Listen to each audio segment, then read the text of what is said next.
This is an investment in becoming a better father, becoming a better spouse, and becoming a better man. And if that's not worth at least $50, even in a tight budget, I don't know what is. Hi, I'm David Hirsch, host of the Special Fathers Network Dad-to-Dad podcast, now with more than 300 weekly episodes. Every Friday since 2018, we've been shining a bright light on the positive and uplifting aspects of raising children with disabilities and inspiring dads, stepdads, granddads, and father figures to be more present physically, emotionally, and spiritually. Welcome to the new Special Fathers Network Mastermind Group Monday podcast. I'll be interviewing Mastermind Group dads who will reflect on the positive impact the Mastermind Group experience has had on them and the well-being of their families. As a reminder, the SFN Mastermind Group experience is the most comprehensive program the 21st Century Dads Foundation offers. Dads raising children with special needs meet virtually on a weekly basis and form meaningful relationships while sharing weekly wins, discussing books, and sharing heartfelt challenges. One of the highlights of the year is attending an in-person weekend retreat. We're launching 10 new SFN Mastermind Groups in 2024 with 10 dads per group. That means we're only looking for 10 like-minded dads in each community.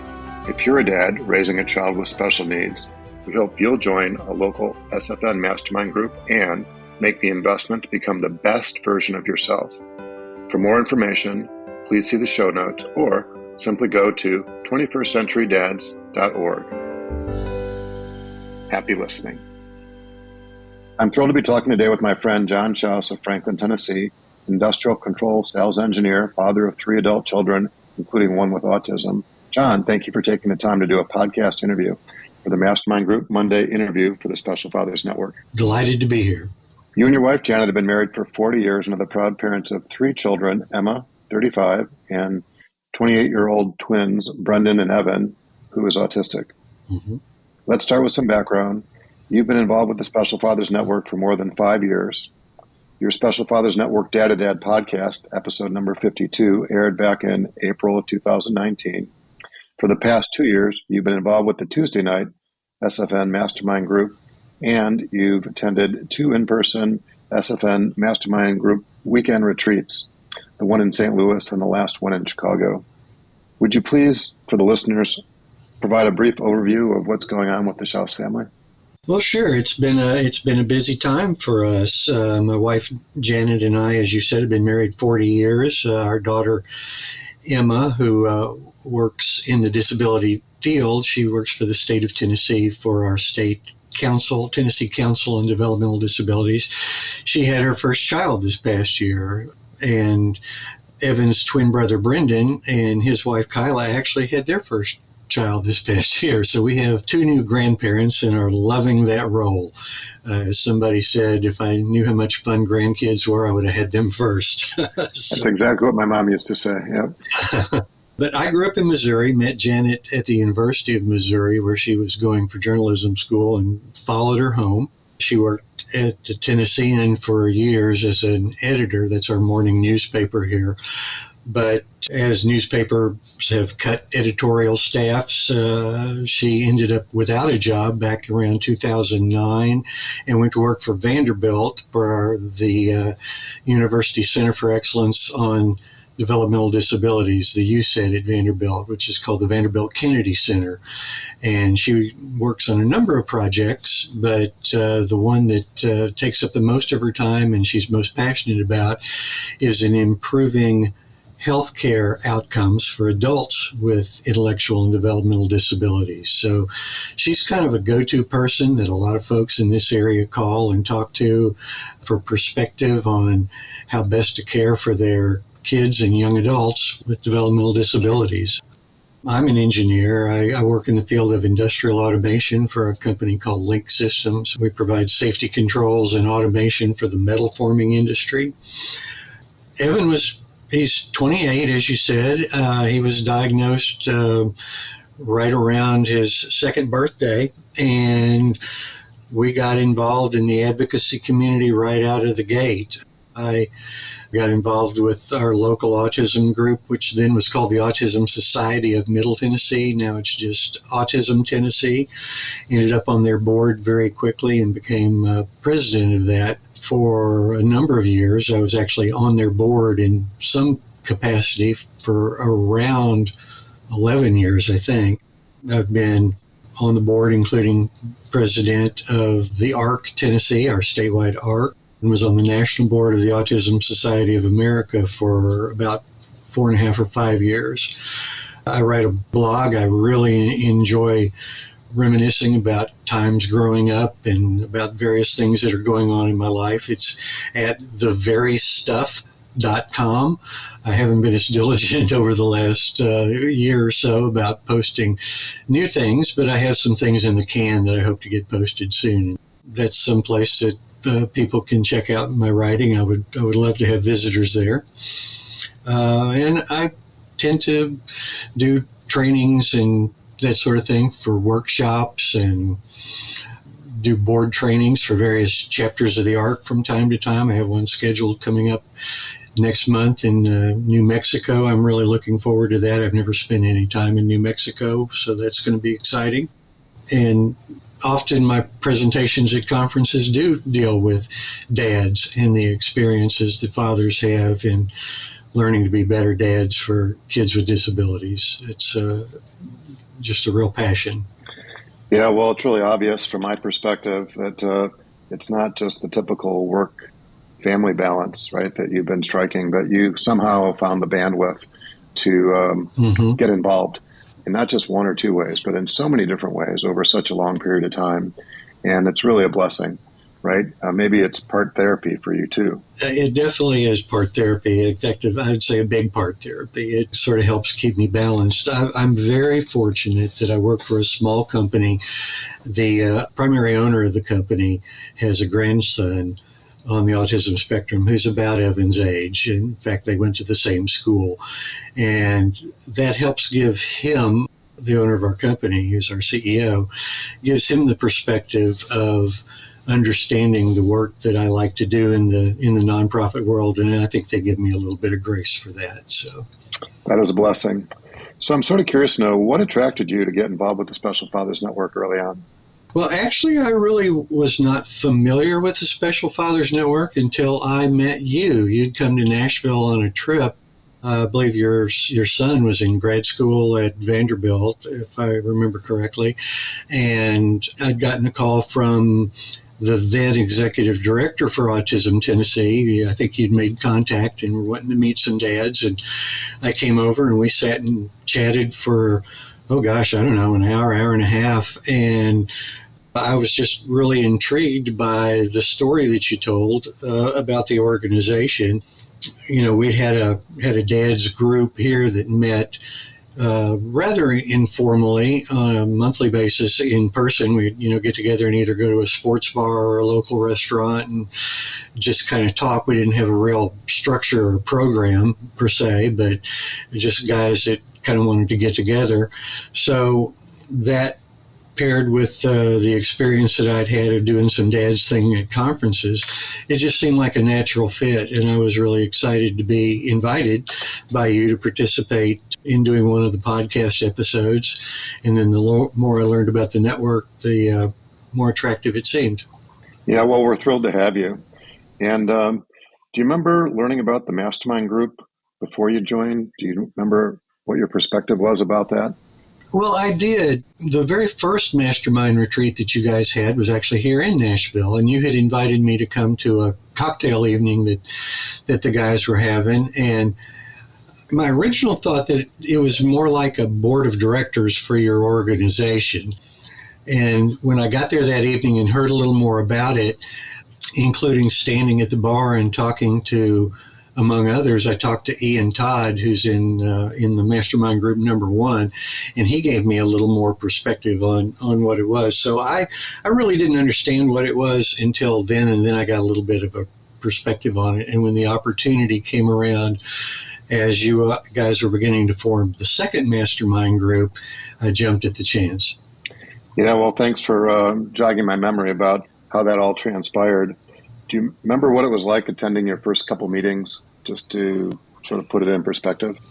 I tend to be pretty outgoing and am usually not reticent to jump in and share what's going on in our lives. But, this was a bunch of guys that I'd never really met before. So you kind of dip the toe in the water and you take your time. It felt good, but at the same time, we hadn't built any relationships yet, I guess is what I'm trying to say. So it wasn't that it was stilted or anything like that, but it was not as deep and meaningful as it's become in the ensuing months and years. Yeah, well, if I can paraphrase what you've said, and I've witnessed this with the existing mastermind groups, initially it's like, everybody's in the same boat, right? There's a little uncertainty, no relationships, and, you have to walk before you can run. And then I think as the weeks and maybe months go by, it becomes a little bit more natural just to open up and share. And what has attending the weekly meetings, mastermind group meetings, meant to you? Gosh, it's meant so much. It's great to have a bunch of guys who understand a little bit about what your life is like. As we're fond of saying, I haven't walked a mile in your shoes, but I shop in your shoe store. Or I don't live under your roof, but I've eaten in your kitchen, that sort of thing. We come with different life experience, different professions, different ages, kids with different disabilities across different age ranges, marriages of different length. But there's a commonality that comes from parenting a child with a disability that you just don't get the perspective out in the world at large when you're dealing with your day-to-day friends, your work friends. The guys in this group understand some of the challenges that you're going through, and that's just an incredible blessing to be able to be open and real and honest and know that whatever you say, they're going to hear it. I might be reticent to share with somebody else about frustrations that I'm having, either with my spouse or with a situation with caregiving for our kids, because I don't want to come across as being a complainer or, whatever. But with these guys, they get it. As part of the Special Fathers Network Mastermind Group experience, we read and discuss 6 books a year and then do a Zoom call with the author. Which has been your favorite book or author for that matter? Oh, gosh. I'm a reader. I love to read. One of the ways I gauge my own mental health is how long has it been since I've been to the bookstore. So to me, the books have been one of the greatest parts. And to your credit, you guys have picked out some really good books. Favorite book, I am going to say, is View from the Top by Aaron Walker, who was a pioneer of putting together the mastermind concept. He's a local Nashville guy. I felt like I got a lot out of that book. He talks in there at great length about living a life of significance. His story is very interesting. He didn't have a lot of formal education and went to work in a pawn shop at a very early age. Ended up selling that by the time he was, 27, I think. And that's PAWN, just for people's listening. Yeah. Which, thank you.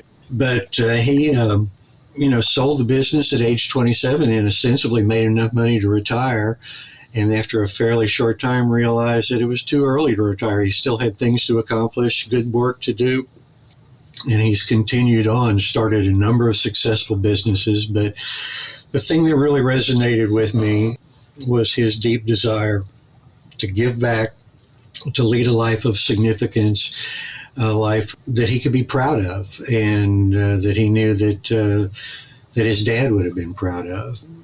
They talk in his organization about having core values of, relationships matter, always tell the truth and have personal integrity, don't make excuses, and that everything's figure outable. That's one that was one of their core values. And particularly when you have a group of men or a group of people that you can rely on and trust and be open and honest and vulnerable with, you can get through the tough stuff in your life and you can give perspective to other guys. So reading that book, I think was clearly my favorite. We've had some really good books, but that was the one that meant the most to me.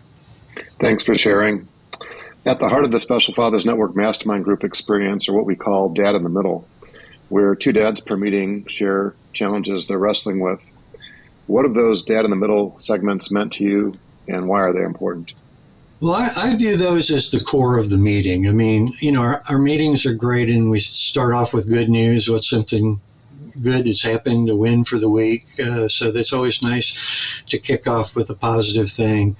And then we do talk about the book we're reading. And then we move into maybe something that's potentially a little heavier. And we have either one or two dads that talk about something that is sometimes could be pretty tough, as I said, pretty heavy. And just to be able to talk and get the words out there. And one of the things that we're going through now, Janet and I, that I shared in the meeting this week, was how a lot of the systems that we have in place to support Evan are just not functioning in peak efficiency. Evan lives in an apartment with 24/7 support, theoretically.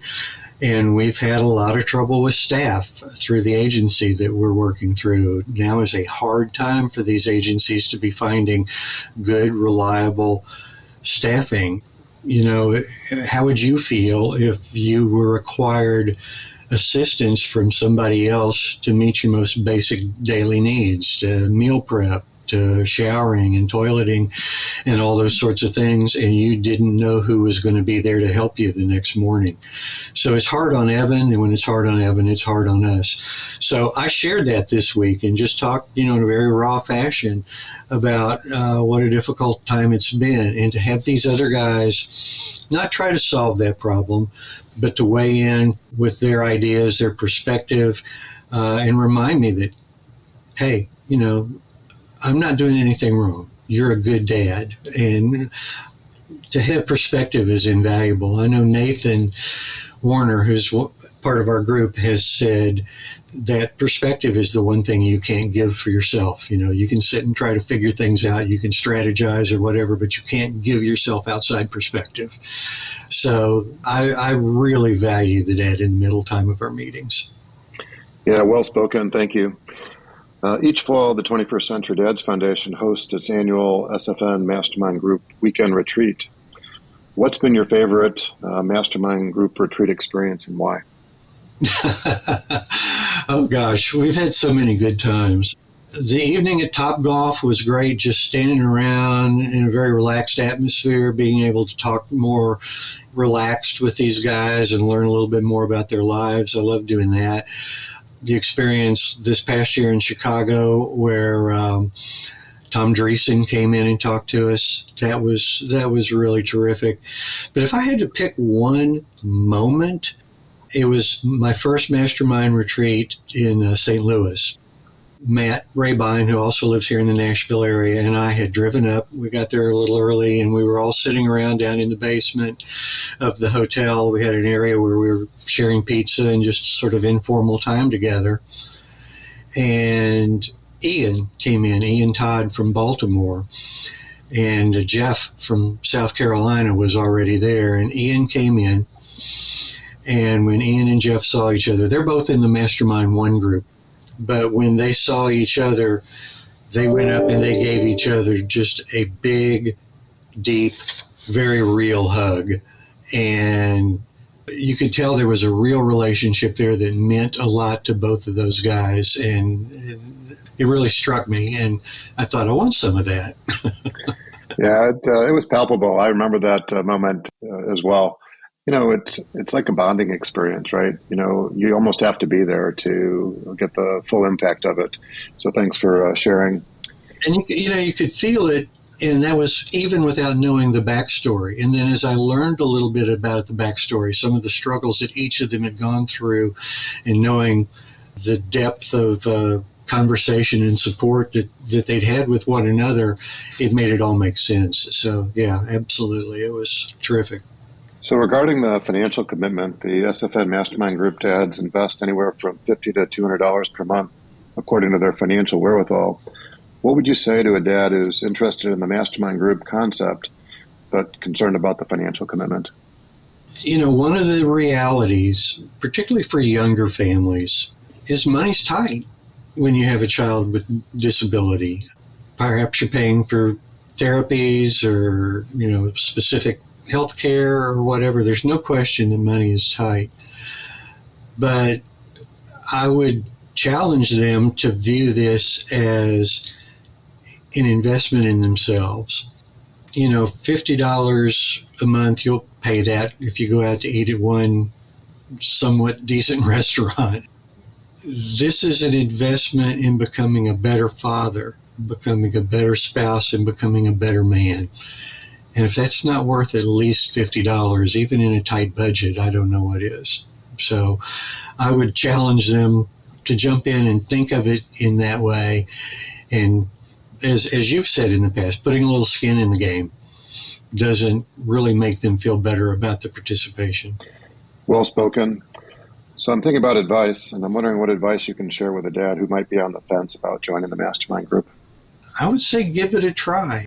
Obviously, there may be guys out there for whom it doesn't feel like a good fit, but my experience is that the guys that have come to us that have maybe had a few doubts, they end up being some of our best guys after a few weeks and jumping in and giving it a try. So if they're on the fence about it, what do you got to lose giving it a shot? I think they'll find that it's incredibly worthwhile. Thank you. Is there anything else you'd like to say before we wrap up? Only a big thanks to you for your hard work in putting this together. I feel the organization is morphing through these mastermind groups into something that really touches a lot of guys real deeply. And I just hope we can continue to grow this network and bring guys in who really need the care and support and nurturing that other dads have to offer. Well, as my grandmother used to say, from your lips to God's ears. Yeah. If somebody wants to contact you, what's the best way to do so? Well, as I said, I blog at theverystuff.com. That phrase comes from a science fiction story that I read many years ago. They were looking for fuel or something, and they found out that the rocks around in the planet they were on had the fuel. And the one guy said, "Look, right here, it's the very stuff we're looking for." So the very stuff. So it's kind of a weird name, but they can go to theverystuff.com, and there's an email link there. So contacting me that way through email is probably the most straightforward. Excellent. I'll be sure to include that in the show notes to make it as easy as possible for somebody to reach you. John, thank you for your time and many insights. As a reminder, John is just one of the dads who's agreed to be a Special Fathers Network mentor father and who is a SFN Mastermind Group dad as well. For more information on the Special Fathers Network and the Mastermind Group, please go to 21stcenturydads.org. Additional links can be found in the show notes as well. John, thanks again. Thank you, David. I really appreciate it.